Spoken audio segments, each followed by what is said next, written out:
오늘 우리에게 주시는 말씀의 제목은 이렇게 정했습니다. 한번 따라합시다. 믿음의 눈을 들어. 할렐루야. 믿음의 눈을 들어. 우리가 알고 있는 꽃이란 일반적으로 따뜻할 때 핍니다. 그래서 봄이나 여름에 꽃이 많이 피죠.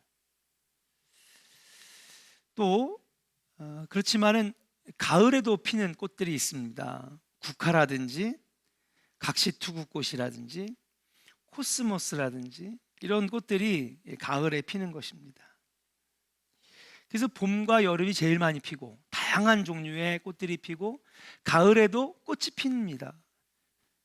그러면 정말 추운 겨울에는 꽃이 안 피는 것이냐?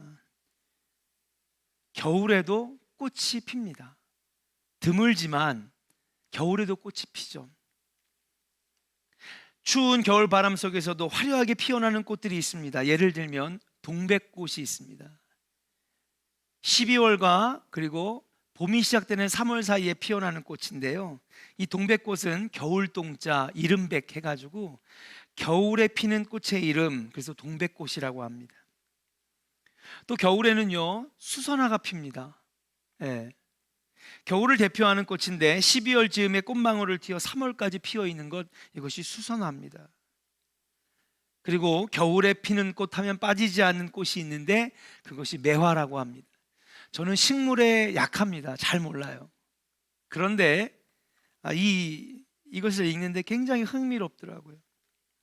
매화도 추위가 한창인 2, 3월에 피어나는 꽃이라고 합니다. 매화는 별명이 있습니다. 눈 속에서도 피어나는 꽃, 눈꽃이라고도 그렇게 불려지는데요, 이 추운 겨울에 피어나는 매화와 관련하여 조선시대 4대 문장가로 뽑히는 신흠이라고 하는 학자가 유명한 시를 줬습니다. 근데 그 시 구절에 이런 글귀가 있대요. 매화는 추워도 일생 향기를 팔지 않는다. 매화는 일생 추워도 향기를 팔지 않는다. 혹한의 추위를 견뎌내고 마침내 꽃을 피워내는 매화는 어려운 상황 속에서도 조금 더 타협하거나 굽히지 않는다라고 하는 기계 있는 꽃으로 신음이 표현을 한 것이죠. 그래서 여러분, 우리 1,000원짜리 지폐에 보면 퇴계 이황 선생님이 딱 그려져 있는데, 이황 선생님이 평생에 가장 좋아했던 시가 바로 이 신음의 매화라고 하는 시입니다. 그리고 그는 그 시 안에서 가장 좋아하는 구절이 매화는 일생 추워도 향기를 팔지 않는다. 나는 선비로 태어나서 어떤 상황 속에서도 나의 신조와 지조와 기계를 버리지 않을 것이다. 그래서 이 시를 퇴계 이황 선생님은 가장 좋아했다라고 하는 것입니다. 매화는 한평생 춥게 살아도 결코 그 향기를 팔아 안락을 구하지 않는다라고 하는 것, 참 멋진 꽃이 아닐 수가 없습니다. 저는 오늘 왜 이 매화 얘기를 하느냐, 지금 이 코로나 시기에 우리에게 필요한 것이 바로 매화의 모습이 아니겠는가. 우리들은 지금 코로나로 인해 그동안 보내왔던 시기보다 훨씬 더 힘들고 어려운 정말 추운 겨울을 보내고 있습니다. 목사님, 오늘 33도인데 무슨 추운 겨울입니까? 여러분, 마음이 춥다고요. 예? 밖에 아무리 뜨거우면 뭐합니까? 우리 아내가 다 지금 시리고 아프고 가슴이 메어지는데요 지금. 그 어떤 인생의 시기보다도 가장 춥고 힘든 시기를 보내는 것이 바로 코로나 시기가 아니겠는가. 저도 이렇게 2년 가까이 흐를 줄은 상상도 못했습니다. 길어봐야 한 3, 4개월이면 해결되지 않을까? 한 반년이면 되겠지? 야, 그래, 1년 안에 끝날 거야. 야, 내년에는 백신 나온다니까 금방 끝나겠네. 야, 백신을 1,400만 명이 맞았으니까 야, 이제 정말 괜찮을 거야. 오늘 1,650명이 나왔습니다. 우리의 생각을 여지없이 깨버리는 상황이 온 거예요. 이러면요, 연말에도 장담할 수 없습니다. 내년에도 여러분 장담할 수 없어요. 조금만 희망을 가지고 그래도 끝까지 식당 문 안 닫고 장사 문 안 닫고 어떻게든지 버티면 그러면은 좀 괜찮아지겠지? 여지없이 우리 예상을 빗나가는 상황이 지금 이 상황이라고 말씀드릴 수 있어요. 여러분, 이 상황에서 안 흔들릴 사람이 어디 있습니까? 무엇보다도 이렇게 절망적인 상황에서는요, 여러분, 우리 믿음이 흔들릴 수밖에 없다라고 하는 사실이에요. 여러분, 지금 우리가 다시 정상적인 삶으로 돌아오서 오지 않아서 그렇지, 한국 기독교 교회 성장 연구소 이런 데에서는요, 이미 교회를 떠난, 그러니까 신도들, 교회를 떠난, 신앙을 떠난 사람들이 수백만 명이라 하는 것입니다. 지난번에 한번 말씀드렸는데요, 정필도 목사님이 세우신 부산의 수영로 교회에 담임하고 있는 목사님은 이렇게 얘기를 합니다. 아마도 지금 현장 예배에 나오시는 분들만 코로나가 끝나도 남지 않겠는가. 죄송합니다. 오해는 하지 마세요. 어떤 분들은 너무 아프니까 어쩔 수 없이 비대면 예배를 드리지만 그만큼 지금의 상황은 절망적이라고 하는 거예요. 여기에서 레프트 훅, 라이트 훅, 스트레이트 펀치, 어퍼컷이 들어오는데 정신 차릴 사람이 어디 있습니까? 안 흔들리면 이상한 거죠. 그래서 저는 오늘 우리 조원의 성도들에게 꼭 부탁드리고 싶은 건 뭐냐? 바로 오늘 매화의 모습이 우리에게 필요하지 않겠는가? 나는 아무리 힘들고 춥고 어려워도 향기를 팔아 내 안락을 취하지 않겠습니다. 하나님, 저는 아무리 힘들고 어렵고 추워도 나의 믿음을 팔아 내 인생의 안락을 취하지 않겠습니다라고 하는 이 신음의 시가 우리의 신앙의 고백으로 바뀌어졌습니다. 그런 초계와 같은 믿음이 우리에게 필요한 시기가 바로 지금이 아니겠는가. 추위가 더해갈수록 매화의 향기가 깊어지듯이, 망치로 힘껏 내려칠수록 철이 더욱 단단해지듯이, 고난이 깊어질수록 그의 믿음이 줄어들지 아니하고 오히려 하나님 앞에 단단해져서 정금같이 나아가리라 고백하는 믿음의 성도들 같이, 하나님은 우리가 이 고난 속에서도 믿음을 잃어버리지 아니하고 간직하고, 아니 더 단련되어서 단단해지기를 하나님은 지금 바라고 계시다라고 하는 사실이에요. 사랑하는 조원의 성도 여러분, 여러분들에게 이런 믿음이 있기를 주의 이름으로 간절히 축원합니다. 우리 옆에 계신 분들하고 한번 축복했으면 좋겠습니다. 단단해지는 믿음이 있기를 소망합니다. 할렐루야. 망치를 내려치면 그 쇠가 더 단단해지듯이 고난이 깊어질수록 여러분, 우리의 믿음이 더 깊어지고 단단해지는 그러한 신앙인, 그런 신앙을 가진 사람이 바로 오늘 본문의 다윗이 아닐까 생각을 합니다. 그럼 오늘 본문 시편 57편으로 한번 돌아가 보려고 합니다. 오늘 시편 57편의 상황은 이런 상황입니다. 다윗이 평생 힘들었습니다. 근데 그 중에서도 다윗의 인생 중에 가장 힘들었던 시기, 그게 바로 시편 57편의 시기입니다. 자, 여러분 성경을 한번 보실까요? 시편 57편.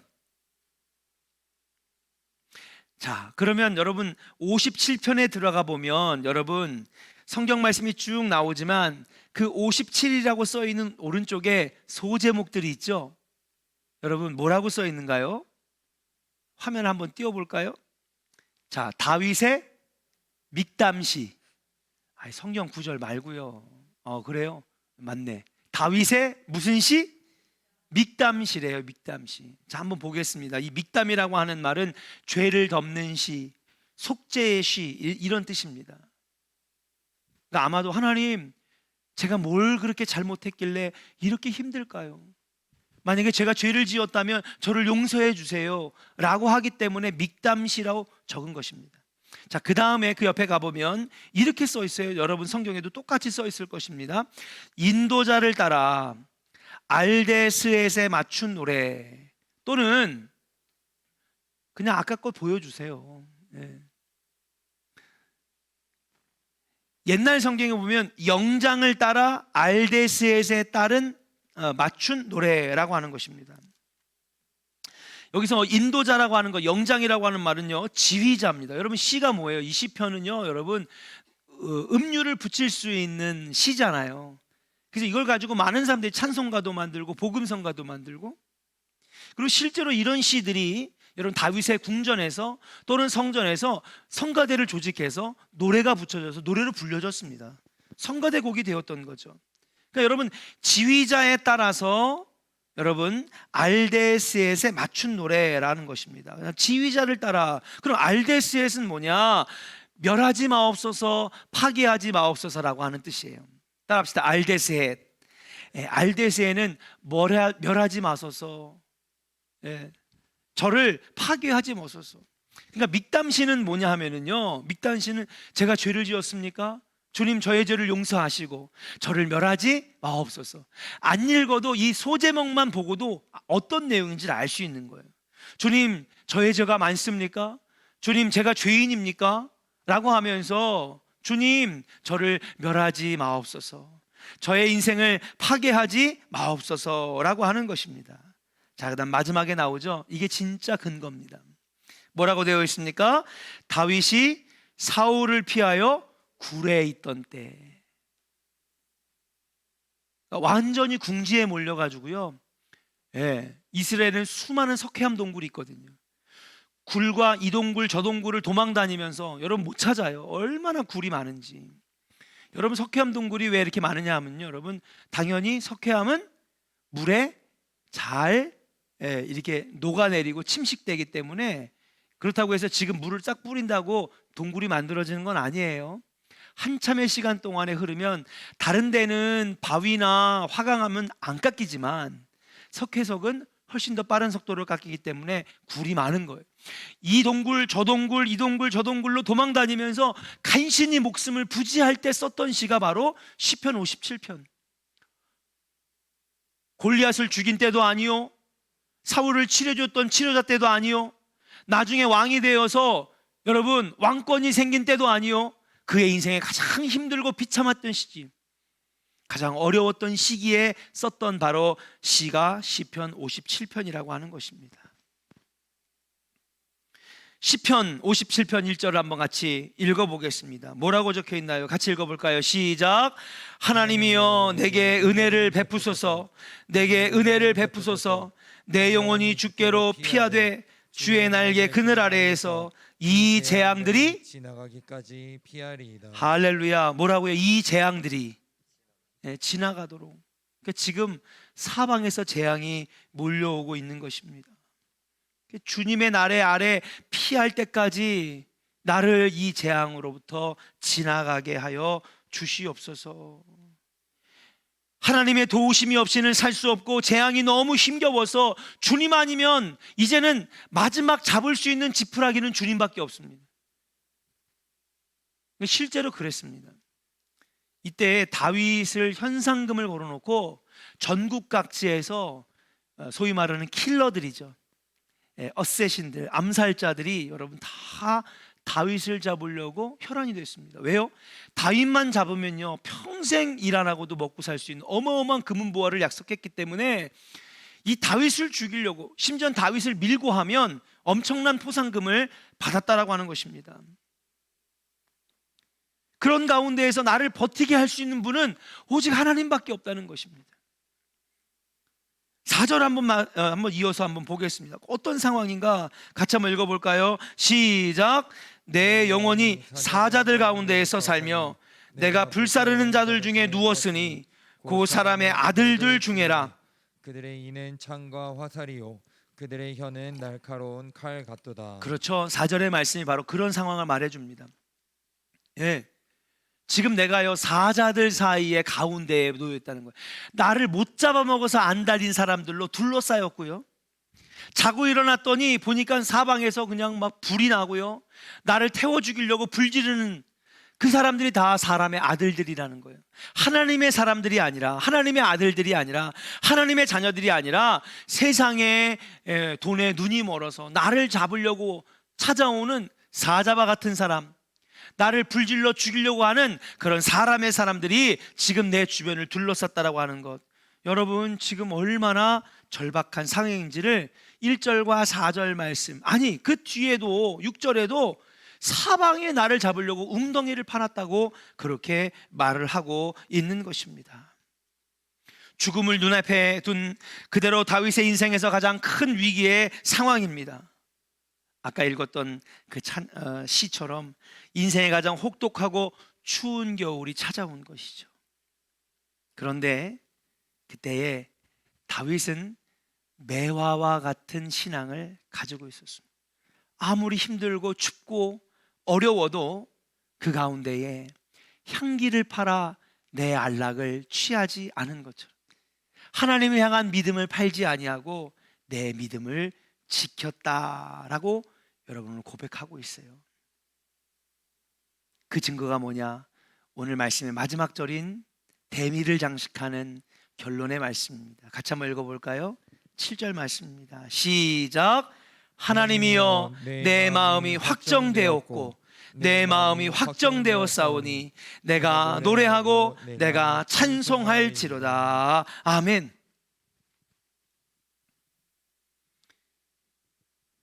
1절부터 6절까지는요 자신의 상황을 말해주는 겁니다. 그럼에도 불구하고 이 혹독한 추위와 정말 견딜 수 없는 아픔과 절망 속에서도 그는요 하나님 내 마음을 확정했고 또 확정했습니다. 무엇입니까? 믿음을 팔아 하나님을 팔아 안락을 취하지 않겠습니다. 나는 결코 하나님을 버리지 않겠습니다 라고 하는 그 마음, 믿음의 눈을 들어서 하나님을 바라보는 그 믿음의 절개를 그는 버리지 않았다라고 하는 것입니다. 자, 오늘 말씀을 한번 7절을 보면요 여러분, 하나님이여 내 마음이 확정되었고 내 마음이 확정되었사오니 그렇게 되어 있습니다. 이게 한국말로 번역을 했기 때문에 당연히 주어가 제일 앞에 나와서 하나님이여 된 것입니다. 근데 히브리어 원어 성경을 보면은요 여러분 문장이 어떻게 시작했느냐, 내 마음이 확정되었고 하나님 엘로힘 내 마음이 확정되었사오니, 이게 히브리어의 문장의 어순입니다. 이 시를 누가 썼다고요? 다윗이 썼습니다. 다윗이 쓸 때 여러분 확정되었고 사이에 누구를 집어넣은 거예요? 하나님을 집어넣은 거죠. 여러분 이 문장을 여러분 주석에서 찾아보니까 성경학자들은 이렇게 해석을 하고 있어요. 이 시는 분명히 다윗의 믿음을 보여주기 위한, 자신의 마음의 확정을 분명하게 강조하기 위해서 이 문장 가운데에다가 하나님이라고 하는 단어를 의도적으로 집어넣었다는 거예요. 그 얘기는 뭐냐, 하나님 내 중심에는 하나님입니다. 네. 그래서 내 어떤 상황에서도 앞에서도 확정되고 뒤에서도 확정되는데 그 내 확정된 마음의 중심에는 누가 있는 거예요? 하나님이 계시다는 거예요. 그래서 다윗이 일부러, 여러분 참 다윗은 그러고 보면 뛰어난 문학가예요. 정말 여러분 수금과 비파 잘 연주했기 때문에 훌륭한 음악가예요. 성가대를 막 만들어서요 300명이 넘는 성가대가 찬양하게 만들었고요. 참 그러고 보면 다윗은요 다재다능한, 거기다가 또 싸움하면 얼마나 잘합니까? 골리앗을 쓰러뜨리고요. 근데 그는 정말 뛰어난 문학가였다는 거예요.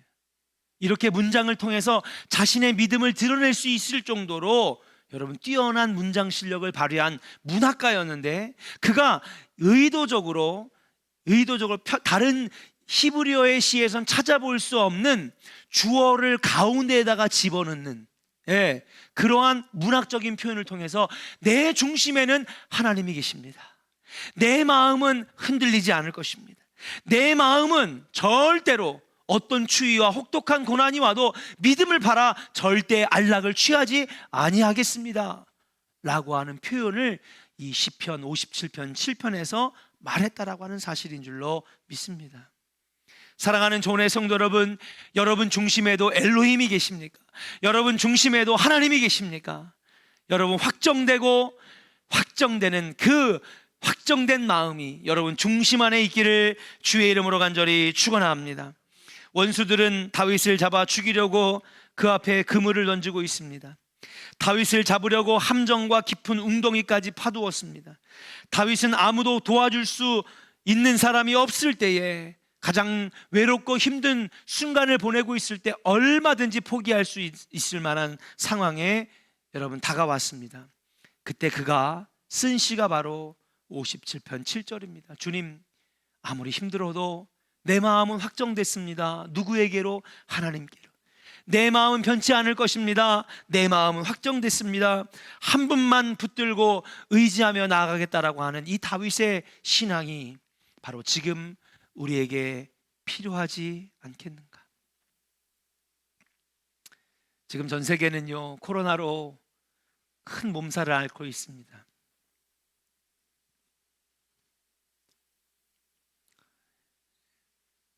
오늘 우리나라 아마 이 코로나 1년 반 동안에 코로나 시국 역사상 가장 많은 확진자가 나왔다고 하고요. 서울 수도권에서만 1,000명이 나왔다고 하니 사실은 긴장을 안 할 수가 없습니다.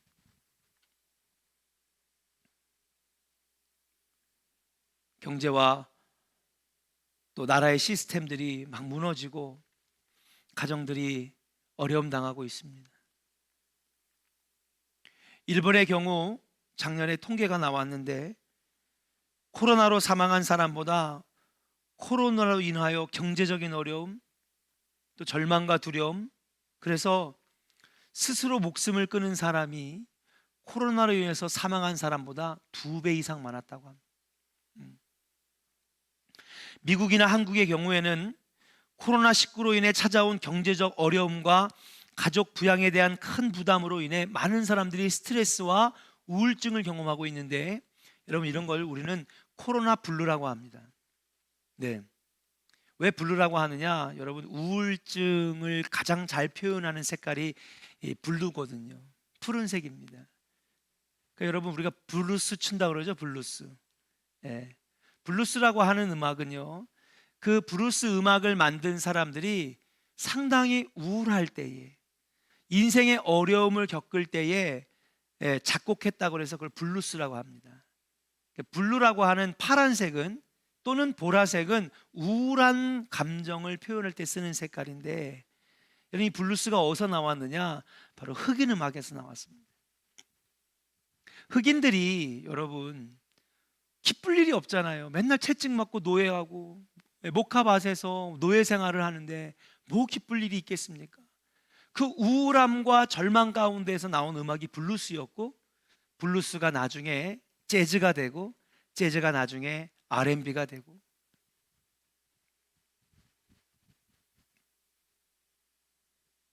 그래서 이런 거를 코로나 블루스 또는 코로나 블루라고 합니다.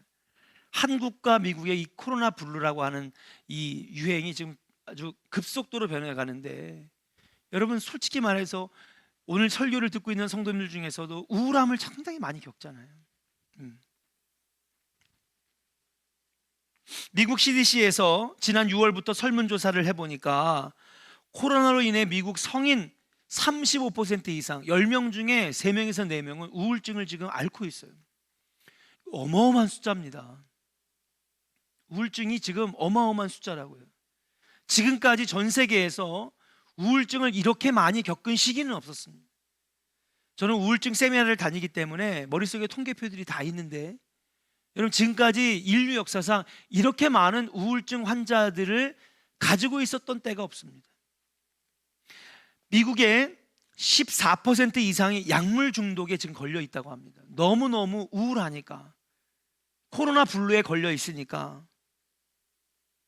한국도 이와 비슷한 증상을 가지고 있는데 사람들이 병원을 찾거나 상담을 받지 않기 때문에 내가 지금 우울증에 걸렸는지조차도 모르고 있는 것이지, 사실은 한국도 이만큼의 숫자가 지금 우울증에 걸린 것 아니겠느냐, 그렇게 지금 심리학자들은 보고 있는 것입니다. 정말 피할 수 없는 춥디 추운 정말 겨울을 우리는 보내고 있습니다.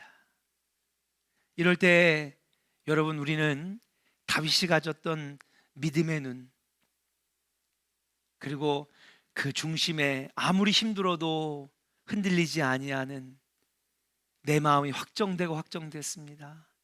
아무리 어려워도 나는 믿음을 버리지 않고 믿음을 팔아 안락을 취하지 않겠습니다 라고 하는 이 중심에 하나님을 둔 신앙이 우리에게 정말 절실하게 필요한 때가 아닐까 생각을 합니다. 사랑하는 조은의 성도 여러분, 여러분 중심에는 지금 하나님이 계십니까? 혹시 자신의 삶을 비관적으로 바라보고 있지는 않습니까? 우울증과 우울감이 너무 깊어져서 혹시 잘못된 생각을 품고 있지는 않습니까? 예수 믿어봐야 무슨 소용이 있느냐고 혹시나 좌절하고 절망하고 비관하지는 않습니까?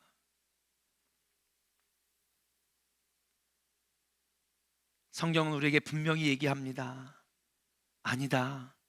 분명히 그곳에서도 길이 있고 하나님이 그 길을 열어줄 것이다 라고 말씀하고 있다고 하는 사실이에요.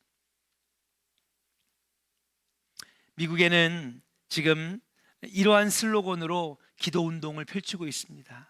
어떤 슬로건이냐, 화면을 한번 보실까요? 이 슬로건입니다. A man who loves God never fails. 이게 뭐냐? 하나님을 사랑하는 자 결코 실패하지 않으리라. 한번 따라 할까요? 하나님을 사랑하는 자 결코 실패하지 않을 것이다. 아멘입니까? 이 슬로건을 걸어놓고 기독교 방송, 기독교 라디오, 교회마다 슬로건을 걸어놓고 기도합니다. Never fail. 결코 실패하지 않을 것이다. 하나님을 사랑하는 자, 하나님을 그 가운데에 중심에 모신 자, 믿음을 버리고 세상의 안락을 취하는 자가 아니라 하나님을 놓지 않는 자 결코 실패하지 않으리라. 이 슬로건을 걸고 지금 기도 운동을 펼치고 지금 하나님을 붙잡기 위하여 이 코로나의 절망적인 상황에서도 여러분 지금 끝까지 믿음으로 승리하고 나가는 성도들이 지금도 이 지구상에 많이 있다라고 하는 사실이에요. 사랑하는 조은의 성도 여러분, 하나님을 의지하는 우리 조은의 성도 결코 쓰러지지 않을 것입니다. 결코 넘어지지 않을 것입니다. 여러분 결코 실패하지 않을 것입니다. 잠언서 24장 16절이 그 말씀을 여러분 분명하게 해주고 있습니다. 같이 한번 읽어볼까요? 잠언서 24장 16절 시작. 대저 의인은 7번 넘어질지라도 다시 일어나려니와 악인은 재앙으로 말미암아 엎드려지느니라. 할렐루야. 7번 넘어져도 다시 하나님이 일으켜 주신다라고 하는 사실이에요. 이사야서 40장 말씀에도 그렇게 우리에게 이 말씀을 뒷받침합니다. 같이 한번 이사야서 40장 28절부터 31절까지 한번 선포하듯이 읽어보겠습니다. 같이 읽겠습니다. 시작. 너는 알지 못하였느냐? 듣지 못하였느냐? 영원하신 하나님 여호와 땅 끝까지 창조하신 이는 피곤하지 아니하시며 곤비하지 않으시며 명철이 한이 없으시며 피곤한 자에게는 능력을 주시며 무능한 자에게는 힘을 더하시나니 소년이라도 피곤하며 곤비하며 장정이라도 넘어지며 쓰러지되 오직 여호와를 앙망하는 자는 새 힘을 얻으리니 독수리가 날개치며 올라감 같을 것이요 다른 박질하여도 곤비하지 아니하겠고 걸어가도 피곤하지 아니하리로다. 아멘. 할렐루야. 오직 여호와를 앙망하는 자, 오직 여호와를 중심에 두는 자, 믿음을 버리지 아니하고 끝까지 하나님을 놓지 않는 자, 주님께서 새 힘을 주실 것이며 독수리 날개쳐 올라감같이 달려가도 피곤하지 아니하고 날아가는 놀라운 하나님의 역사의 주인공들로 만들어 주시겠다고 오늘 우리에게 말씀해 주시는 것입니다. 사랑하는 조은의 성도 여러분, 믿음의 눈을 뜨시길 바랍니다. 마음의 중심에 하나님 두시기를 바랍니다. 지금은 정말 우리들이 흔들릴 수밖에 없는 상황입니다. 목회자들도 정말 많이 흔들립니다. 여기저기서 전화를 받습니다. 목회가 너무 힘들어요. 왜 힘듭니까? 성도들과 예배하지 못하니까 목회자는 힘든 거예요. 성도들은 다른 이유들 때문에 힘들지만 목회자는요, 예배하지 못하면 힘들고요, 성도들과 함께 주여 부르짖지 못하니까 힘들고요. 정말 이번에도 세일의 특별 새벽기도를 통하여서 다시 한번 우리가 영적으로 일어서려고 각오를 했는데 그 마음의 결심을 한 지 며칠도 안 돼가지고 비대면으로 전환될 때에 그 목회자의 심정은 얼마나 절망스럽겠습니까? 오늘 이 말씀을 준비하면서 내가 결단했어. 하나님, 나도 흔들리지 않게 하시고 우리 조은의 성도들도 흔들리지 않게 하여 주시옵소서. 중심에 하나님 놓지 않기를 원합니다.